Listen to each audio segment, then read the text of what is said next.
سنت کے علماء سے علم حاصل کرو۔ بسم اللہ الرحمن الرحیم، الحمدللہ والصلاة والسلام علی رسول اللہ صلی اللہ علیہ وسلم وعلی آلہ وصحبہ اجمعین وبعد۔ تمام تعریف اللہ تعالیٰ ہی کے لیے لائق اور زیبا ہے، اور تمام نبیوں، رسولوں، پیغمبروں پر اللہ تعالیٰ کی رحمتیں، برکتیں نازل ہوں، خاص کر کے ہمارے آخری نبی جناب محمد الرسول اللہ صلی اللہ علیہ وسلم پر، جن کے ذریعے سے ہم کو صحیح دین، صحیح طریقہ معلوم ہوا ہے۔ ہم سبھی کو معلوم ہے کہ ہم لوگ ہر اتوار کو 10 بجے سے 11 بجے تک بیٹھتے ہیں اور ایک کتاب پڑھتے ہیں، مسائل الجاہلیہ، محمد بن عبد الوہاب رحمۃ اللہ علیہ کی کتاب ہے، اور شیخ صالح الفوزان حفظہ اللہ کی شرح سے کچھ اہم باتیں ہم لوگ سنتے ہیں۔ آج بھی ہم لوگ کچھ باتیں سنیں گے۔ پہلے ایک آیت کریمہ ہم لوگ دیکھ لیتے ہیں۔ سورہ الکہف جو ہے 18 نمبر کی سورہ ہے، اس کی آیت نمبر 40 پر 5 ایک بار پڑھیے تو۔ سورہ کہف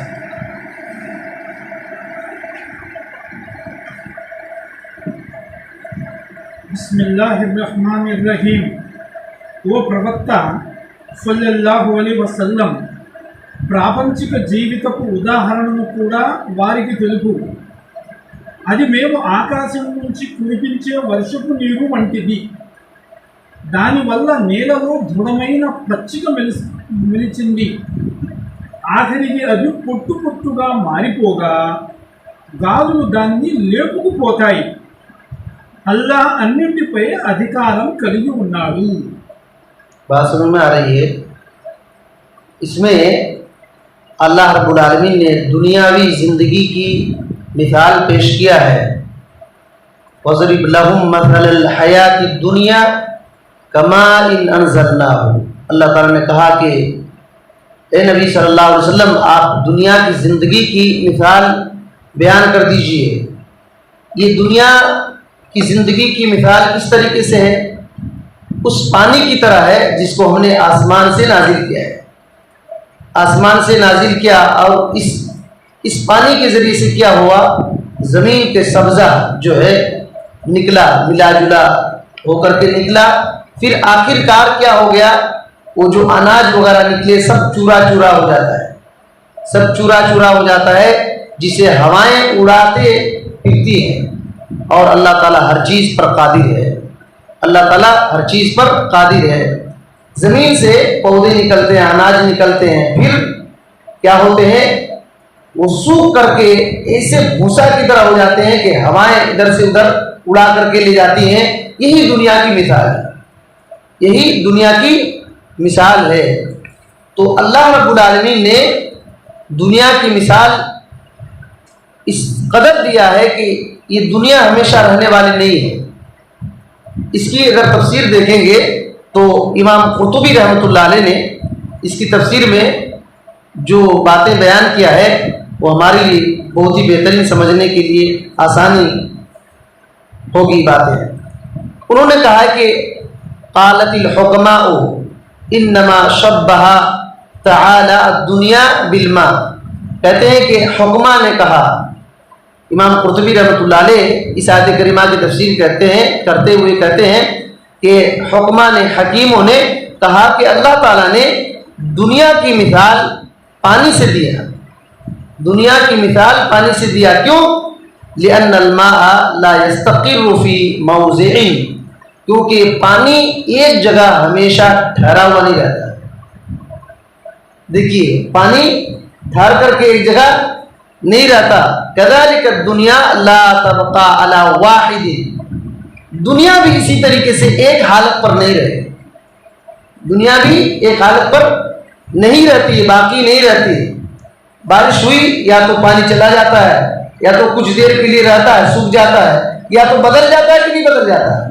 کیڑے مکوڑے آ جاتے ہیں، پانی ایک ہی حالت پر نہیں، ایک ہی جگہ پر، پہلی بات تو ایک ہی جگہ پر نہیں رہتی، اسی وجہ سے کہتے ہیں لأن الماء لا يستقيم على حالة واحدة كذلك الدنيا، کہتے ہیں کیونکہ اللہ تعالیٰ نے اس وجہ سے بھی مثال دیا دنیا کی مثال پانی سے، کیونکہ پانی ایک ہی حالت پر کبھی قائم نہیں رہتی، اسی طرح دنیا بھی ہے، اسی طرح دنیا بھی ہے، ایک حالت پر نہیں رہے گی۔ یاد رکھیے ہم لوگ جو ہے دنیا میں ہیں تو بچپن سے جوان ہوئے، ادھیڑ ہوئے، بوڑھا ہو جائیں گے، ہوں گے کہ نہیں ہوں گے؟ پہلے دیکھیے کیا حالات تھے، بدل رہے ہیں کہ نہیں بدل رہے ہیں؟ یہ دنیا کی حالت ہے۔ پانی بارش ہوتی ہے، اس کا پانی جو ہے بدلتا رہتا ہے، گدلا ہو جاتا ہے اور پھر ایک ہی حالت پر نہیں رہتا۔ اسی طریقے سے اللہ رب العالمین نے ہم کو مثال دے کر کے سمجھایا۔ یہی وجہ ہے کہ یاد رکھیے کبھی بھی یہ بندے کو نہیں سوچنا چاہیے کہ ہماری حالت ایک ہی طرح ہوگی یا دنیا ایک ہی طرح رہے گی، ہم اسی میں رہیں گے، یہ دھوکہ ہے، یہ دھوکہ ہے۔ اور کہتے ہیں آگے وَلِأَنَّ الْمَاءَ لَا يَبْقَى وَيَذْهَبُ كَذَلِكَ تَفْنَى، کہتے ہیں کہ پانی جو ہے پانی باقی نہیں رہتا، وہ چلا جائے گا کذالک، اسی طریقے سے دنیا کی حالت ہے، دنیا بھی اس طرح فنا ہو جائے گی، دنیا بھی اسی طریقے سے فنا ہو جائے گی۔ اور کہتے ہیں کوئی آدمی یہ قدرت نہیں رکھتا ہے کہ پانی کے اندر جا کر کے رہے، زندگی پانی کے اندر جا کر گزارے گا، پانی میں اتر کر کے، ایسا تو نہیں کرے گا، کیونکہ صحیح سلامت نہیں رہ سکتا ہے، پانی میں اتر کر کے اگر زندگی گزارے تو صحیح سلامت نہیں رہ سکتا ہے، ڈوبنے کا ڈر ہے وغیرہ۔ تو کہتے ہیں کذالک الدنیا لا یسلم واحد دخلها من فتنتها وآفتها، بالکل اسی طرح دنیا ہے، جس طریقے سے پانی میں اتر کر رہیں گے تو امن یہ نہیں رہے گا کہ میں بے خوف ہوں، ڈوبنے کا ڈر تو جانوروں کا ڈر تو کیا ڈر ہوگا کہ نہیں، اسی طریقے سے دنیا ہے، کوئی آدمی اس میں داخل ہو گیا تو اس کے فتنے سے آفتوں سے بچ نہیں پائے۔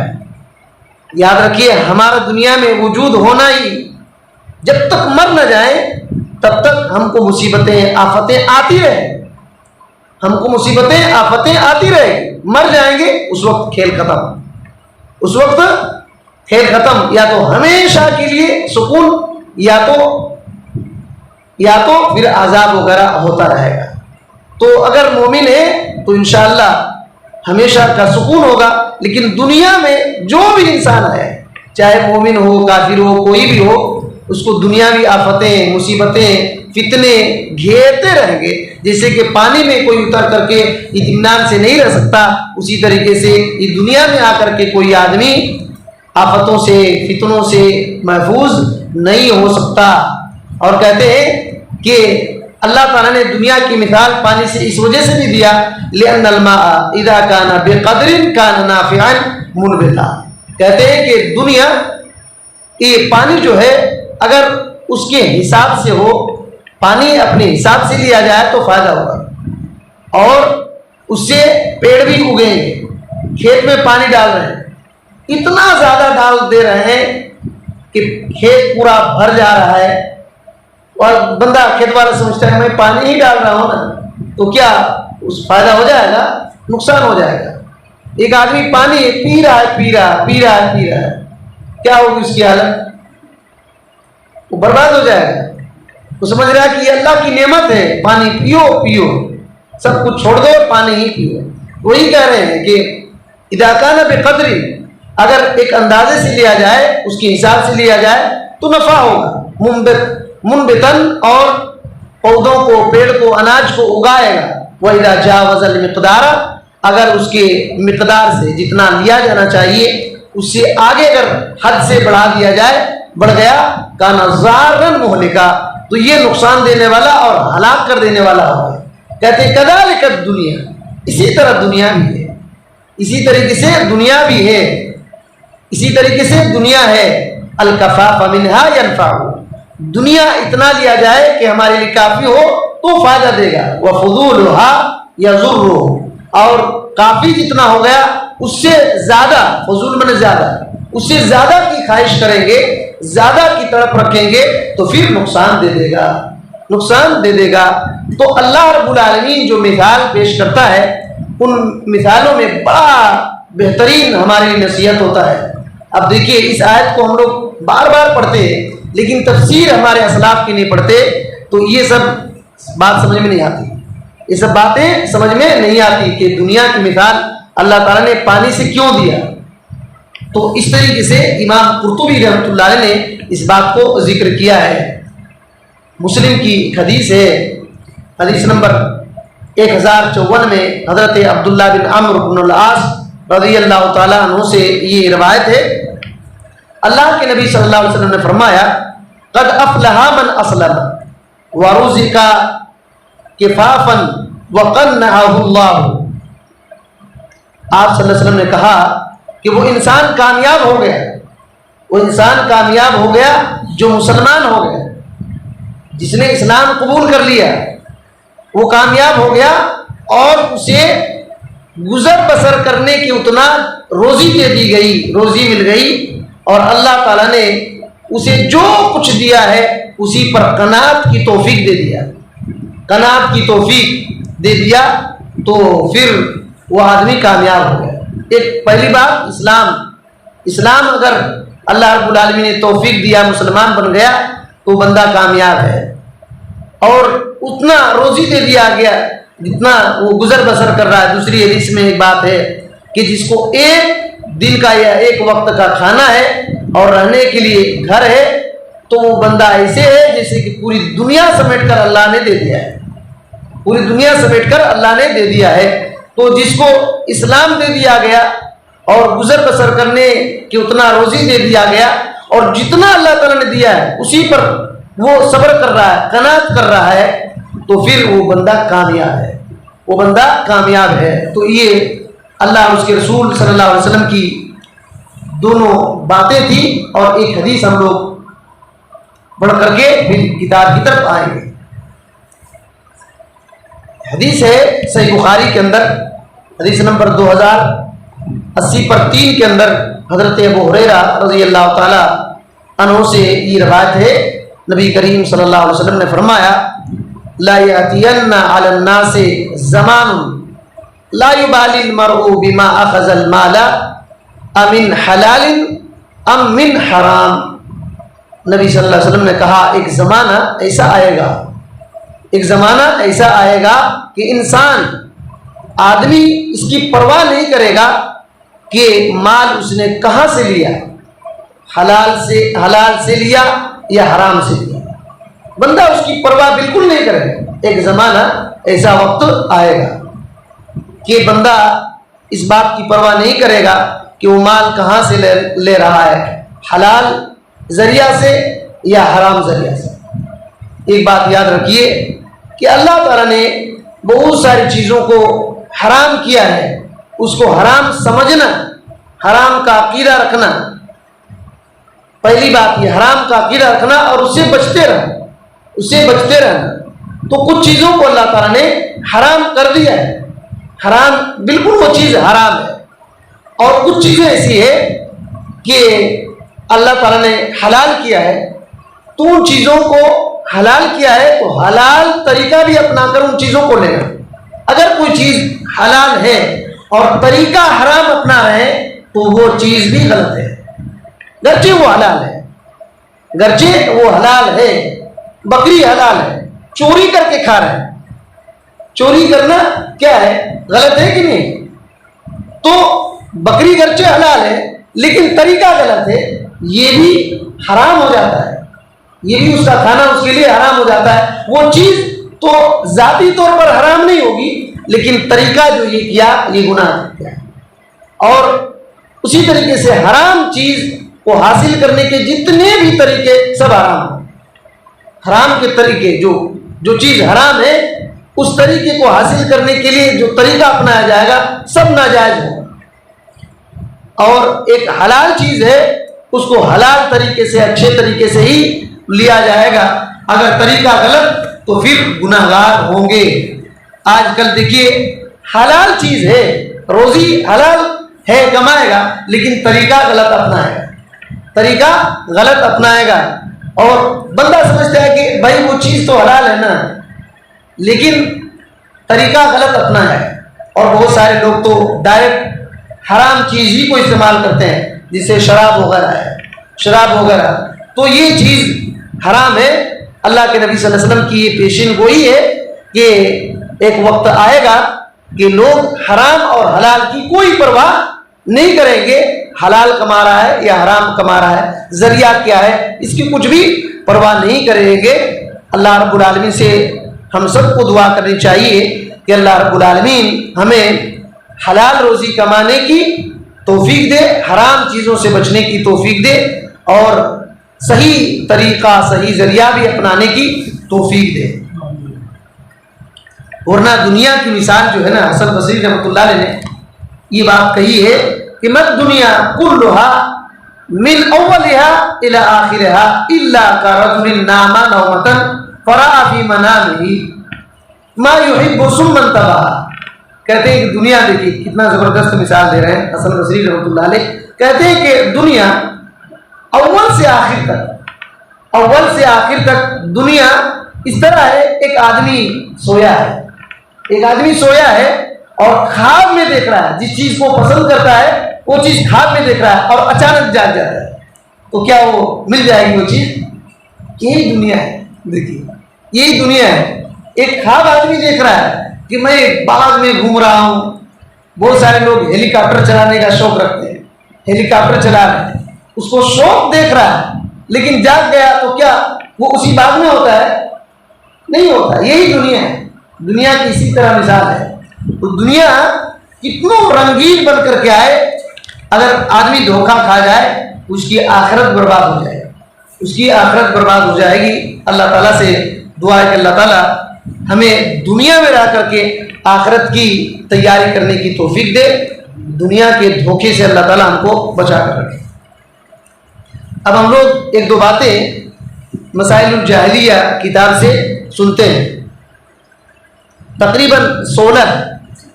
تقریباً 16 مسائل جاہلیت کے ہم لوگوں نے سنا تھا۔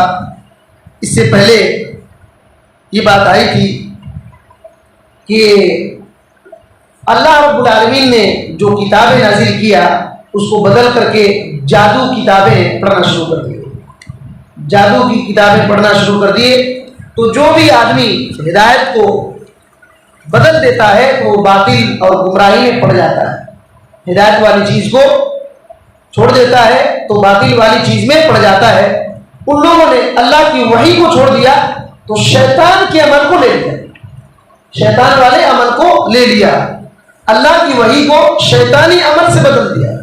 یہ جہالت ہے۔ آج بھی دیکھیے ہمارے پاس قرآن ہے، نبی کریم صلی اللہ علیہ وسلم کی صحیح احادیث ہے، اس کو اگر ہم چھوڑ چھاڑ دیں گے تو وہی الٹی سیدھی کتابیں پڑھنا شروع کریں گے، فضائل اعمال وغیرہ وغیرہ، جس کے اندر بہت سارے خرافات ہیں، اور بندہ اسی میں بہہ کر کے چلا جاتا ہے، اپنی زندگی گزار دیتا ہے، معلوم بھی نہیں ہوتا، اور آخر عمر میں افسوس کرتا ہے۔ تو ایسا ہم کو نہیں کرنا چاہیے۔ ہم لوگ اب 17 نمبر کا مسئلہ پڑھ رہے ہیں۔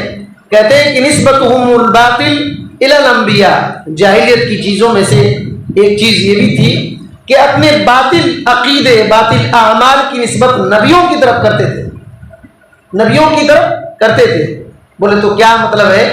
جو کچھ وہ کرتے تھے، غلط کام، غلط عقیدہ، جو برائی وغیرہ جو کچھ کرتے تھے، اس باطل دین اور باطل طریقے، باطل چیز کی نسبت اور تعلق نبیوں سے جوڑتے تھے، نبیوں سے جوڑتے تھے۔ اسی وجہ سے محمد بن عبد الوہاب رحمۃ اللہ علیہ نے لکھا ہے کہ نسبت باطلہم الی الانبیاء، اپنے باطل چیز کی نسبت وہ لوگ انبیاء کی طرف کرتے تھے۔ جیسے کہ اللہ رب العالمین نے کیا کہا، وما کفر سلیمان، یہ آیت اس سے پہلے ہم لوگوں نے پڑھا تھا، سورہ بقرہ کی آیت نمبر 102 کے اندر ہے کہ اللہ تعالیٰ نے کہا کہ ان لوگوں نے اس چیز کی اتباع کی، اس چیز کے پیچھے پڑ گئے جو شیطان پڑھتے ہیں۔ وما کفر سلیمان، سلیمان علیہ السلام نے کفر نہیں کیا، لیکن شیطان نے کفر کیا، شیطان جادو سکھاتا ہے۔ اور اس طریقے سے تو دیکھیے یہودیوں نے یہ کہا تھا کہ حضرت سلیمان علیہ السلام جادو سیکھے ہیں، وہ جادو جانتے ہیں، بلکہ یہ تو معروف ہے، بہت سارے مسلمان بھی کہتے ہیں کہ حضرت سلیمان علیہ السلام کے پاس ایک کتاب تھی، جادو کی کتاب، اپنے کرسی کے نیچے رکھتے تھے اور اسی سے جادو کرتے تھے۔ یہ بات معلوم ہے کہ نہیں معلوم؟ یہ بات ہے کہ حضرت سلیمان علیہ السلام ایک ان کی کتاب تھی جادو کی، وہ اپنے جو کرسی ہے حکومت کی کرسی اس کے نیچے رکھتے تھے اور اسی پر بیٹھ کر کے سب جادو چلاتے تھے، جنات کو اپنے بس میں کرنا، یہ ان کے جادو سے تھا۔ بہت سارے لوگوں نے یہ کہہ دیا، حالانکہ اللہ تعالیٰ نے ان کو معجزہ دیا تھا، اللہ تعالیٰ نے ان کو معجزہ دیا تھا۔ تو اس طریقے سے یہودیوں نے کیا کیا، حضرت سلیمان علیہ السلام کے بارے میں یہ کہا کہ سلیمان علیہ السلام جادوگر تھے۔ یہ کیوں کیا؟ وہ جو جادو سیکھتے تھے اس کو صحیح بنانے کے لیے، وہ جو جادو سیکھتے تھے وہ صحیح بنانے کے لیے لوگ سنیں گے، اچھا حضرت سلیمان علیہ السلام جادو کرتے تھے، یہ کر رہے ہیں تو کیا اس میں برائی ہے؟ بھائی اس میں کیا برائی ہے؟ اسی وجہ سے اپنے کام کی نسبت نبیوں کی طرف کرتے تھے، یہ جاہلیت کی چیز تھی۔ اور اسی طریقے سے سورہ آل عمران کی آیت نمبر آپ پڑھیے تو نکال کر کے 60 پر 7 پڑھیے۔ سورہ آل عمران تیسری سورہ ہے، آیت نمبر 60 پر 7۔ بسم اللہ الرحمن الرحیم۔ ఇబ్రాహీం అలైహిస్సలాం యూదుడు కాదు, క్రైస్తవుడు కాదు. ఆయన ఒకే దేవుని వైపు అభిముఖుడైన ముస్లిం. ఆయన ముష్రికులలోని వాడు ఎంత మాత్రం కాదు. یہ بات ہو گئی نا، اس سے پہلے والی آیت پڑھیے 60 پر 5 سے لے کر کے 60 پر 6 بھی పడియే، دیکھیے اور واضح ہو جائے گی۔ بسم اللہ الرحمن الرحیم۔ ఓ గ్రంథములారా, మీరు ఇబ్రాహీం విషయంలో ఎందుకు గొడవ పడుతున్నారు? తౌరాతు, ఇంజీలు గ్రంథాలైతే ఆయన తరువాతనే అవతరించాయి కదా, అయినా మీరు అర్థం చేసుకోరే। 66 చూడండి, మీకు తెలిసిన విషయం గురించి మీరు ఎలాగూ వాదించారు, కానీ మీకు తెలియని విషయాల గురించి ఎందుకు వాదిస్తున్నారు? యథార్థం అల్లాహకే తెలుసు, దాన్ని మీకు తెలియదు। بات سمجھ میں آ رہی ہے؟ کیا اللہ تعالیٰ نے کہا اے اہل کتاب یا اہل الکتاب لما تحاجون فی ابراہیم، اے اہل کتاب تم لوگ ابراہیم علیہ السلام کے بارے میں جھگڑتے کیوں؟ ابراہیم علیہ السلام کے بارے میں جھگڑتے کیوں؟ وما انزلت التوراۃ والانجیل الا من بعدہ، تورات اور انجیل تو ان کے بعد نازل ہوا ہے، تورات اور انجیل تو ان کے بعد نازل ہوا ہے۔ کیا تم لوگ عقل نہیں رکھتے ہیں؟ کیا تم لوگ عقل نہیں رکھتے؟ تو یہ بات ہے۔ اس کے بعد اللہ تعالیٰ نے کہا کہ ابراہیم علیہ السلام نہ یہودی ہیں اور نہ ہی نصرانی عیسائی ہیں، وہ تو ایک اللہ رب العالمین کی عبادت کرنے والے، سب سے الگ تھلگ ہو کر کے ایک اللہ کی عبادت کرنے والے مسلمان تھے اور وہ مشرک میں سے نہیں تھے۔ یہ آیت کب نازل ہوئی جانتے ہیں؟ آپ ابن کثیر جب پڑھیں گے تو بات معلوم ہوگی۔ حضرت عبداللہ بن عباس رضی اللہ تعالی عنہ کہتے ہیں کہ اجتمعت نصارى نجران و احبار یہود عند رسول اللہ صلی اللہ علیہ وسلم، کہ نجران کے عیسائی، نجران کے کرسچن اور یہودی لوگ رسول اللہ صلی اللہ علیہ وسلم کے پاس آ کر کے جمع ہوئے، فتنازعوا، اور نبی صلی اللہ علیہ وسلم کے پاس جھگڑنے لگے، نبی صلی اللہ علیہ وسلم کے پاس آ کر کے جھگڑنے لگے۔ کس بات پر جھگڑا کر رہے تھے؟ فقالت الاحبار، یہودیوں کے عالموں نے کہا ما کان ابراہیم الا یہودیا، یہودیوں کے عالم نے کہا کہ ابراہیم علیہ السلام یہودی ہی تھے، ابراہیم علیہ السلام یہودی ہی تھے۔ وقالت النصارى ما کان ابراہیم الا نصرانیا، اور عیسائیوں نے، کرسچنوں نے کہا کہ حضرت ابراہیم علیہ السلام تو صرف عیسائی تھے، صرف عیسائی تھے۔ یہودیوں نے کہا یہودی تھے، عیسائیوں نے کہا عیسائی تھے۔ تو اللہ تعالیٰ نے اسی وجہ سے اس آیت کو نازل کیا کہ ابراہیم علیہ السلام کے بارے میں کیوں جھگڑ رہے تم لوگ؟ ان سے نسبت اپنا جوڑ رہے تھے کہ نہیں؟ عیسائی بھی اپنا نسبت نبیوں سے جوڑ رہے ہیں، اور حضرت ابراہیم علیہ السلام اولو العزم پیغمبر ہیں، اللہ تعالیٰ نے ان کو مثال بیان کیا ہے، ان کو مثال بیان کیا ہے۔ اب سوچئے کہ یہودی بھی اپنی نسبت جوڑ رہے ہیں، اپنا تعلق جوڑ رہے ہیں، اور عیسائی بھی اپنا تعلق ابراہیم علیہ السلام سے جوڑ رہے ہیں۔ اللہ تعالیٰ نے کہا کہ جھگڑ رہے ہو کیوں؟ یہ بتاؤ یہ تورات اور انجیل کب نازل ہوا ہے؟ یہ تو حضرت ابراہیم علیہ السلام کے بعد نازل ہوا ہے، تو پھر ان سے نسبت کیسے جوڑ رہے ہیں؟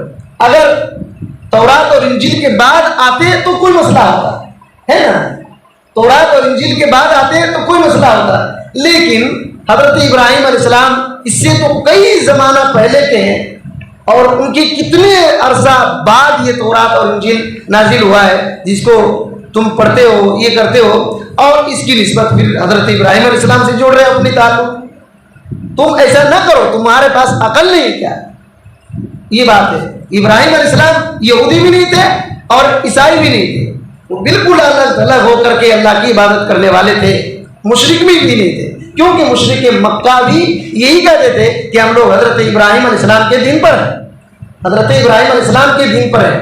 یہ چیز دیکھیے، غور کیجیے، اور پوری دنیا میں ایک بار جائزہ لیجیے، اپنے دماغ کو دوڑائیے۔ اس دنیا میں مسلمان کہلانے والے ہر باطل گروہ بھی یہی کہتے ہیں، ہر باطل گروہ بھی یہی کہتے ہیں، کسی پیغمبر کی طرف نسبت جوڑنا، کیا کسی صحابی کی طرف نسبت جوڑنا، کسی تابعی کی طرف نسبت جوڑنا، حالانکہ ان کے دین پر نہیں ہوتے، ان کے دین پر نہیں ہوتے۔ اللہ کے نبی صلی اللہ علیہ وسلم تبلیغی تھے، بولیے بریلی تھے، قبر پرستی تھے، نعوذ باللہ من ذالک۔ اللہ کے نبی صلی اللہ علیہ وسلم جو آج کل شیعہ کرتے ہیں اس طریقے سے کرتے تھے، لیکن وہ لوگ ایک پاکستان کا الیاس قادری ہے، الیاس قادری معلوم ہے کہ نہیں معلوم؟ الیاس قادری وہ کیا کرتا ہے؟ مدینہ گیا حج کرنے کے لیے، عمرہ کرنے کے لیے، اور اتنا رو رہا ہے کہ اس کو اٹھا رہے ہیں، اس کو اٹھا رہے ہیں نبی صلی اللہ علیہ وسلم کی محبت میں، اتنا رو رہا ہے۔ کیا اس کا رونا شرک کے ساتھ فائدہ دے گا؟ سب کوئی دنیا میں جتنے بھی باطل ہیں، سب کوئی نبی صلی اللہ علیہ وسلم ہی کا نام لیتے ہیں، نبی صلی اللہ علیہ وسلم کا نام لیتے ہیں، صحابہ کرام کا نام لیتے ہیں، لیکن ان صرف نسبت ان کی ہے، ان کے عقیدہ، ان کی طرح عمل، ان کے طریقے کو چھوڑ دیتے ہیں، ان کے طریقے کو چھوڑ دیتے ہیں۔ سب نے اپنا اپنا طریقہ اپنا اپنا ایک بنا لیا، کسی نے احمد رضا خان بریلوی کو بنا لیا، کسی نے الیاس اور زکریا کو بنایا، کسی نے کچھ اور کو بنایا، کسی نے مودودی کو بنایا، کسی نے اور کس کو بنایا، سب نے اپنا اپنا طریقہ بنایا۔ تو یہی بات ہے، اپنا نسبت تو نبیوں کی طرف، پیغمبروں کی طرف، اور اپنی نسبت تو کہاں کہاں کرتے ہیں، لیکن ان کا طریقہ سب کچھ الگ ہے، ان سے بالکل نہیں ملتا ہے۔ یہی جاہلیت ہے، یہی جاہلیت ہے۔ اسی وجہ سے شیخ صالح الفوزان حفظہ اللہ اس کی وضاحت کر رہے ہیں، اس کی وضاحت کر رہے ہیں۔ اچھا، ایک سورہ بقرہ کی ایک آیت پڑھ لیجئے اور تو اور بات سمجھ میں آئے گی۔ سورہ بقرہ کی آیت نمبر 130 پر 5 پڑھیے۔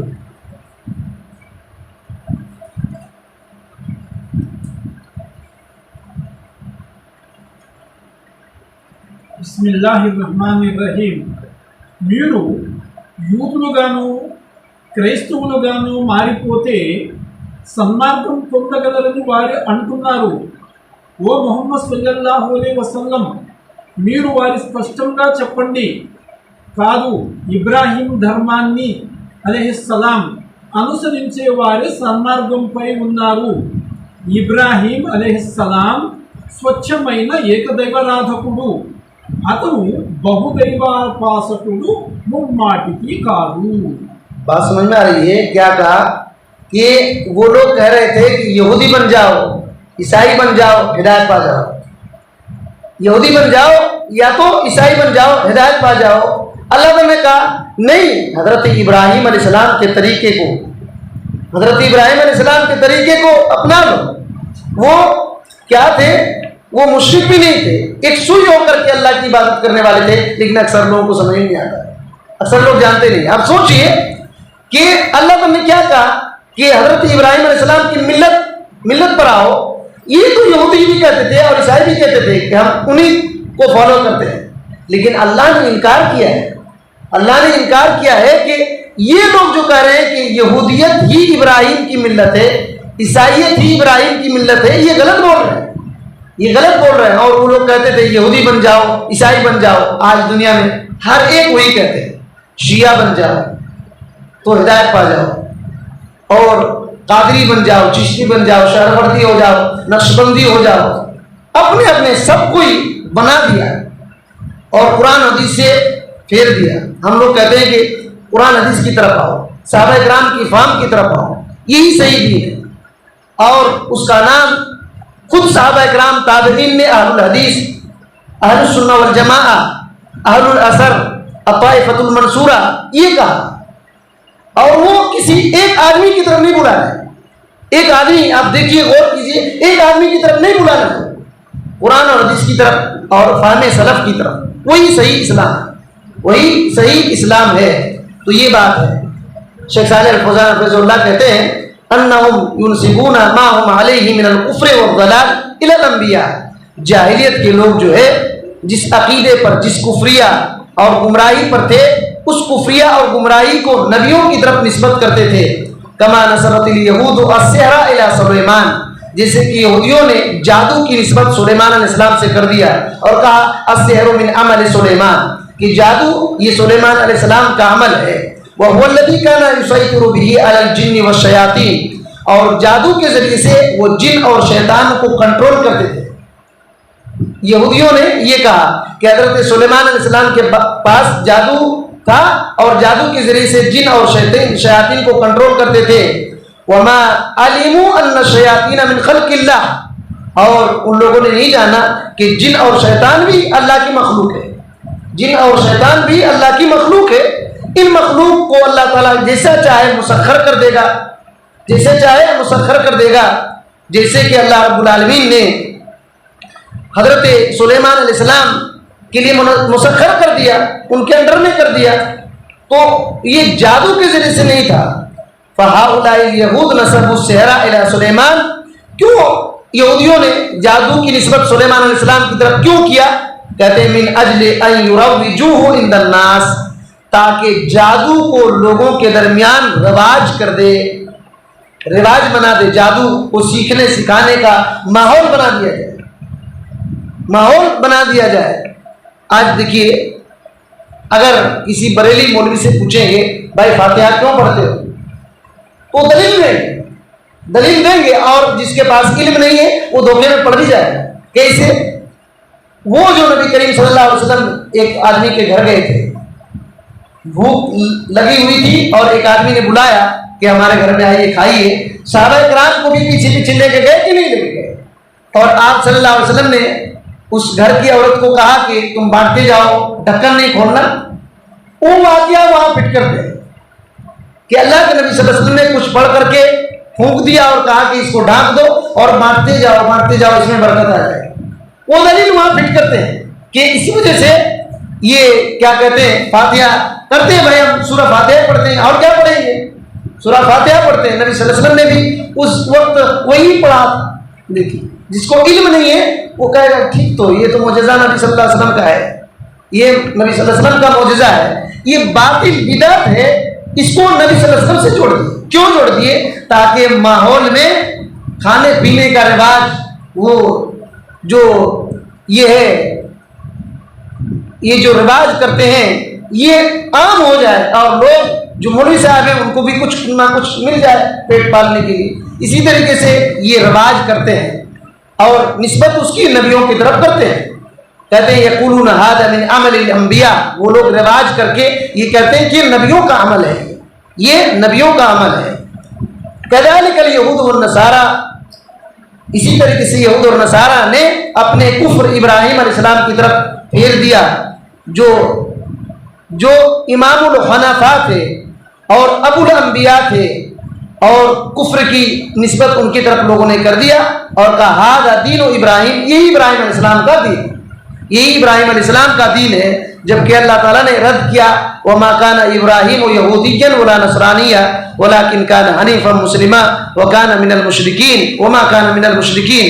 تو کہتے ہیں حضرت ابراہیم علیہ السلام کا دین تو اس طریقے سے تھا، توحید اور شرک اور مشرکین دونوں سے برات، شرک سے بھی اپنا لا تعلق اور مشرکین سے بھی اپنا تعلق ختم کرنا، یہ ان کا طریقہ تھا، یہ ان کا طریقہ تھا۔ بالکل اس کے الٹا عیسائیت اور یہودیت تھا، اور مشرکین مکہ کا معاملہ بالکل الٹا تھا۔ کہتے ہیں اسی طریقے سے کہتے ہیں کہ یہودیت اور عیسائیت ابراہیم علیہ السلام کے بعد بنایا گیا، لیکن ان لوگوں نے اس قبیح چیز کو نسبت کر دیا۔ تاریخ اس بات کو جھٹلاتا ہے، کیونکہ حضرت ابراہیم علیہ السلام کے بعد تورات اور انجیل نازل ہوا، جیسے کہ ہم لوگوں نے آیت اس سے پہلے پڑھ چکا۔ اور شیخ صالح الفوزان حفظہ اللہ کہتے ہیں کذالک کان فی ہذہ الامہ، اسی طریقے سے اس امت میں بھی یہ معاملہ ہے، اس امت میں بھی یہ معاملہ ہے۔ من ينسب ما هو علیہ من الباطل الی النبی محمد صلی اللہ علیہ وسلم، جو آدمی اپنے باطل عقیدے پر ہے اس کی نسبت محمد صلی اللہ علیہ وسلم کی طرف کر دیتا ہے، اس کی نسبت محمد صلی اللہ علیہ وسلم کی طرف کر دیتا ہے، اور اس کے بارے میں جھوٹی حدیثیں بھی کرتا ہے، اس کے بارے میں جھوٹی حدیثیں بھی کرتا ہے۔ وَيَدَعُ الْأَحَادِيثَ الْمَقْذُوبَةَ لِلنُّصْرَةِ بَاطِلٍ، اپنے باطل عقیدے، اپنے باطل طریقے کی تائید اور سپورٹ کے لیے حدیثیں بھی کرتے ہیں۔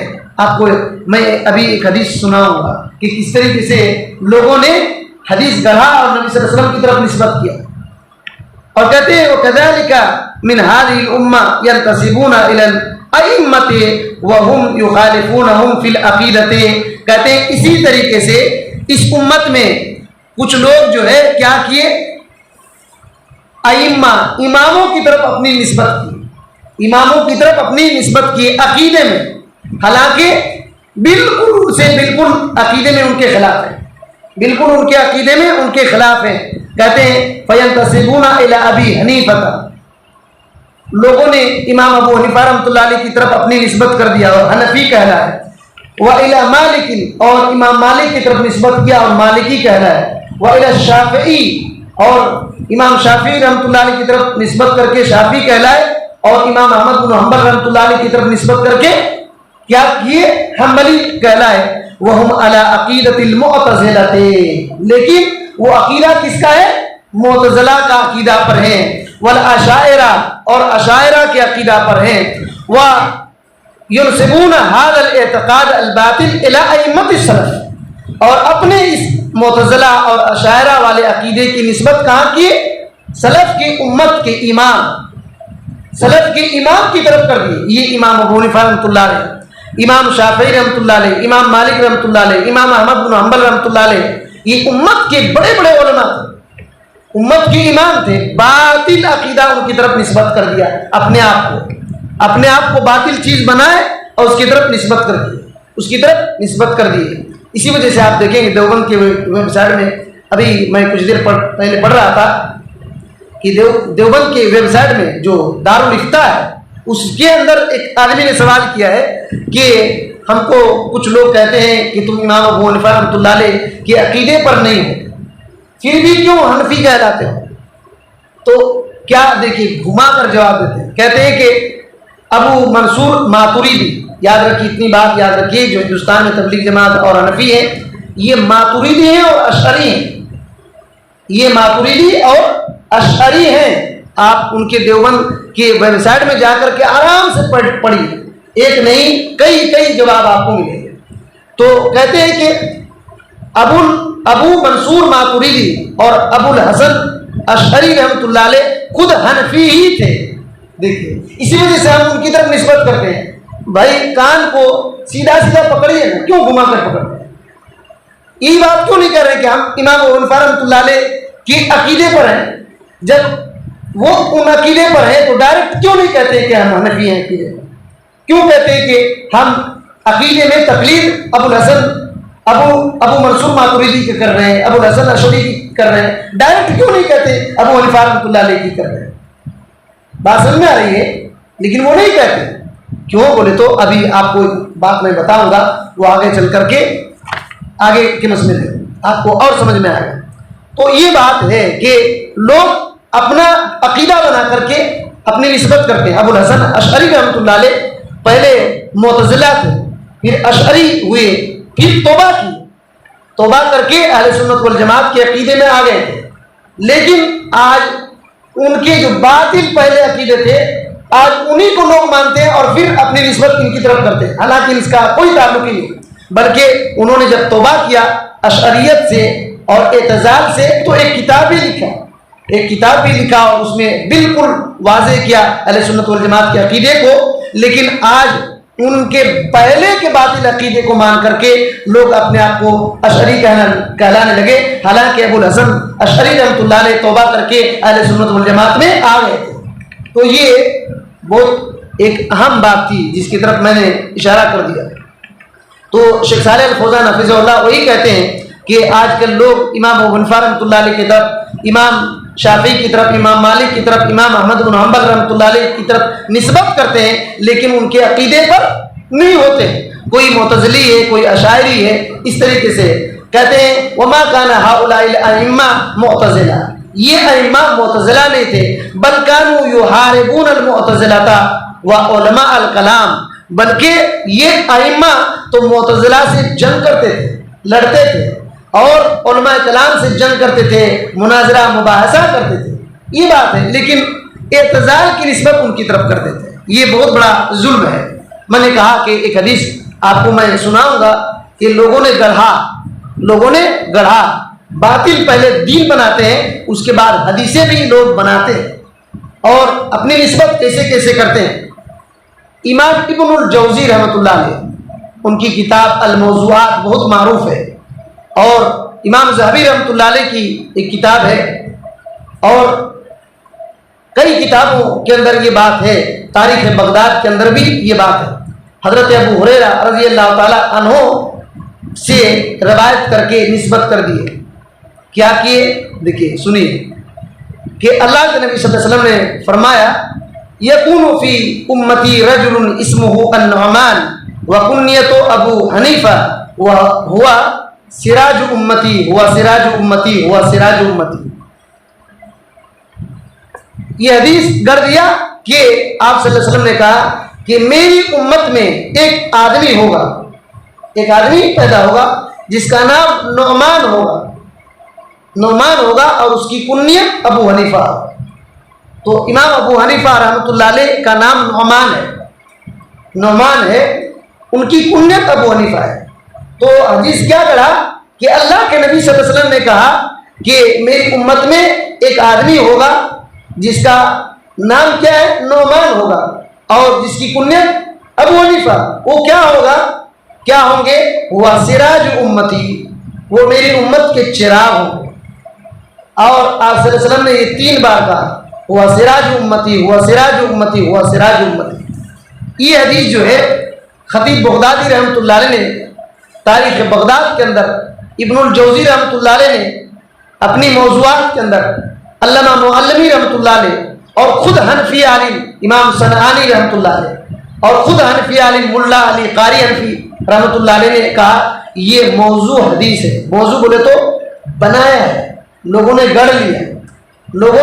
گڑھ لیا۔ سوچئے اس طرح سے دین میں جرات بھی لوگوں نے کیا ہے، دین میں اس طرح جرات بھی کیا ہے۔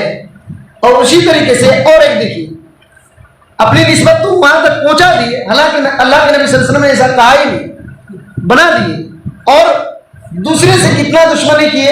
اب اور دیکھیے ایک حدیث، اس کو بھی امام ابن الجوزی رحمۃ اللہ علیہ نے الموضوعات کے اندر ذکر کیا ہے، اور امام جورقانی رحمۃ اللہ علیہ نے الاباطیل والمناکیر کے اندر ذکر کیا ہے حضرت انس بن مالک رضی اللہ تعالی عنہ سے، یکون فی امتی رجل یقال له محمد بن ادریس ازر علی امتی من ابلیس ویکون فی امتی رجل یقال له ابو حنیفہ ہوا سراج امتی ہوا سراج امتی۔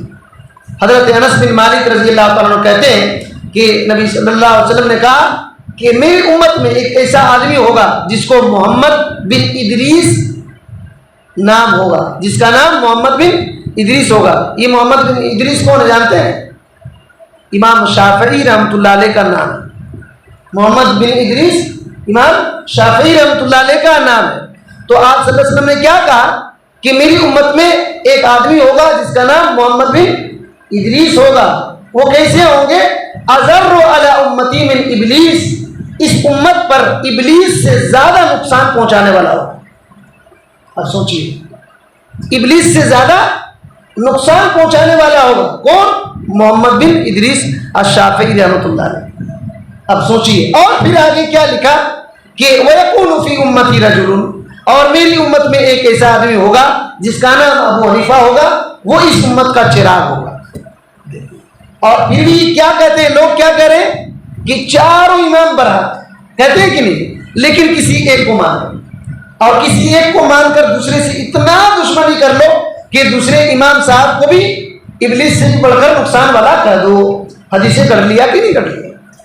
یہ حنفیوں نے حدیث بنایا ہے، یہ حنفیوں نے حدیث بنایا ہے. اسی وجہ سے یاد رکھیے اپنے مسلک میں اتنا غلو بندہ کر جاتے ہیں، کبھی کبھی جو باطل چیز کو صحیح بنا کر کے نبیوں صحابہ کی طرف الزام بھی پھیر دیتے ہیں. رفع الیدین نہ کرنے کا کیا وجہ بتاتے ہیں کہ صحابہ کرام شروع میں آتے تھے اور بت لے کر کے یہاں آتے تھے، ہے نا، بت لے کر کے یہاں آتے تھے، اور اسی وجہ سے ان کو کہا جاتا تھا ہاتھ اٹھاؤ، تو ہاتھ اٹھا دیتے تھے تو بت گر جاتے تھے، بت گر جاتے تھے. یہ سنے کہ نہیں سنے؟ لوگ کہتے ہیں بت گر جاتے تھے. جب بت گر گئے معاملہ ختم ہو گیا تو ہاتھ اٹھانے کے لیے کسی کو نہیں کہا جانے لگا. دیکھیے کتنا الزام ہے صحابہ کرام پر، خود نبی صلی اللہ علیہ وسلم پر الزام ہے کہ آپ صلی اللہ علیہ وسلم نے کیا صحیح تربیت نہیں دیا تھا کہ بت لے کر کے آئیں گے. دنیا کے کسی حدیث کی کتاب میں یہ حدیث کوئی نہیں دکھا سکتا، یہ حدیث ہی نہیں، یہ صحیح بات ہی نہیں. لیکن الزام نبی صلی اللہ علیہ وسلم کے صحابہ پر کیے کہ نہیں کیے؟ اپنے باطل چیز کا پوری دین نہیں کر رہے وہ الگ بات ہے، نہیں کر رہے ہیں، لیکن اس چیز کو کتنا خطرناک بنا رہے ہیں کہ یہ تو غیر مسلموں کا طریقہ تھا. سوچیے اتنا خطرناک ہے. حالانکہ بخاری، مسلم، ابو داؤد، ترمذی، اکثر حدیث کی کتابوں میں تقریباً آپ کو 200 سے 250 سندیں ملیں، 200 سندیں آپ کو مل سکتی ہیں، 200 سندیں مل سکتی ہیں. یا تو نبی صلی اللہ علیہ وسلم کی طرف وہ جاتی ہے، صحابہ کی طرف جاتی ہیں، تابعین کی طرف جاتی ہیں، امت کی امام کی طرف جاتی ہیں. خود چاروں امام میں سے 3 امام خود رفع الیدین کرتے تھے، ان کے زمانے کے عام لوگ بھی رفع الیدین کرتے تھے. لیکن کیونکہ اب سوچ لیجئے کہ اس طرح بنا لیا اپنا مسلک کہ اب اس چیز کو صحابہ کرام پر الزام بھی کر دیے، تو یہ جاہلیت کی چیزیں آج بھی ہیں، جاہلیت کی چیزیں آج بھی ہیں. ایسی چیزوں کو ہمیں دیکھ کر کے بہت دور رہنا پڑے گا. اور ایک چیز اور ہم لوگ پڑھتے ہیں 18واں مسئلہ. 18واں مسئلہ کہتے ہیں تناقضهم فی الانتساب ينتسبون الی ابراہیم مع اظہارہم ترک اتباعہ.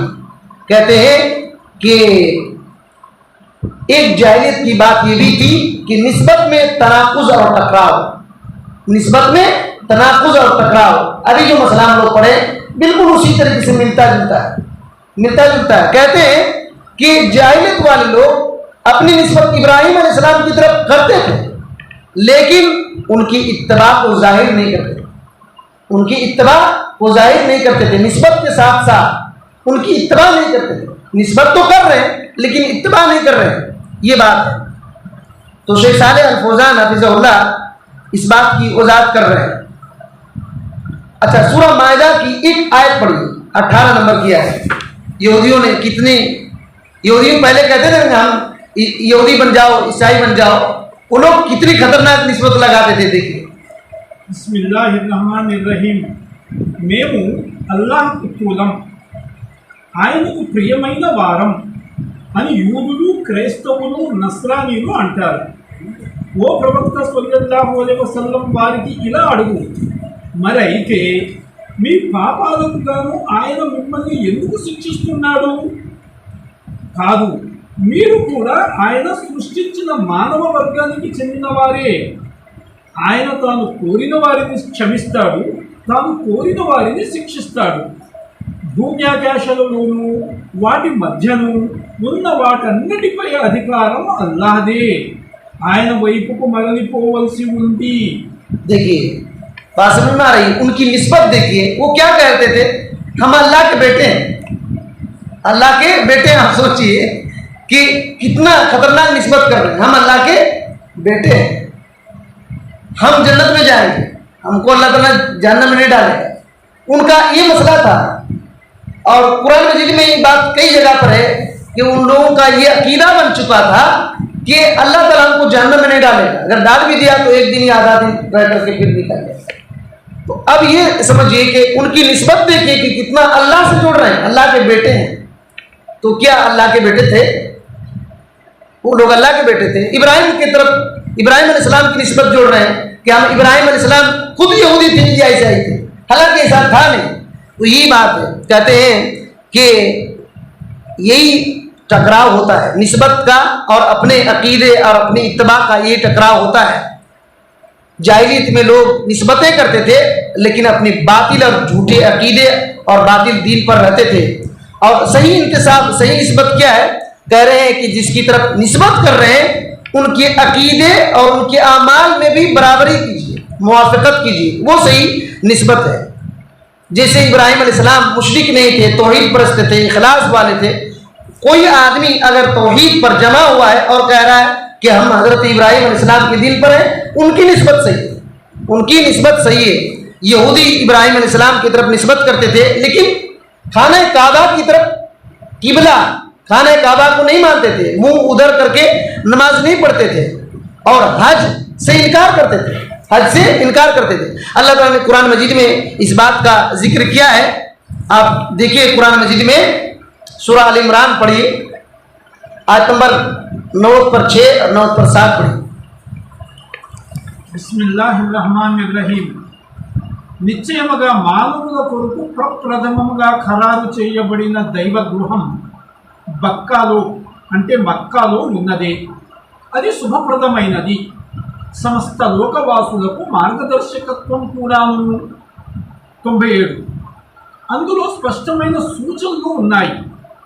ముఖామే ఇబ్రాహీం, ఇబ్రాహీం నిలబడిన స్థలం అలైహిస్సలాం ఉన్నది. అందులోకి ప్రవేశించిన వాడు రక్షణ పొందుతాడు. ఇక్కడికి వెళ్ళే స్తోమత గల వారికి ఈ గృహయాత్ర హజ్ చేయడానికి అల్లా విధిగా చేశాడు. మరి ఎవరైనా ఈ ఆజ్ఞను శిరసావహించటానికి నిరాకరిస్తే అల్లాహకు సమస్త లోకవాసులకు అవసరం ఎంత మాత్రం లేదు.